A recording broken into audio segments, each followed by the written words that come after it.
नमस्कार. प्रभाग 20 मधील नागरिकांना जय भीम, जय महाराष्ट्र. प्रभाग 20 मध्ये सर्वात मोठी समस्या आहे ती पाण्याची आहे आणि दुसऱ्या क्रमांकावर समस्या आहे ती ह्या डम्पिंगची आहे. प्रत्येकजण म्हणतोय हा डम्पिंग अनधिकृत आहे. पण आजपर्यंत कोणीच हा अनधिकृत डम्पिंग काढण्याची तयारी दाखवलेली नाही. कदाचित त्यांचं तिथे हेवे दावे असतील म्हणून ते दाखवत नसतील.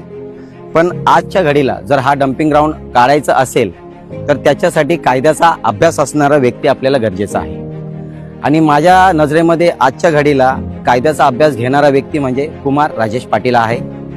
तो कायद्याचा अभ्यास घेतोय. उद्या जर हा प्रकरण कोर्टाच्या दरबारी जायची बारी जर आलीच तर ती जर भांडायला आपल्याला वकील हवा असेल तर तो स्वतः भांडू शकतो.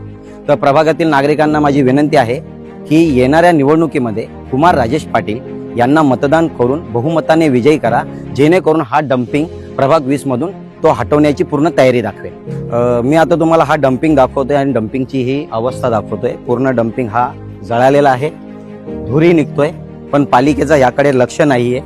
आणि जे म्हणतात की आम्हाला मतदान करा, आता विचार करा हा डम्पिंगची सिच्युएशन बघून की खरंच यांना मतदान आपण केलं पाहिजे का. आता निर्णय तुमच्या हातात आहे कोणाला मतदान करायचं.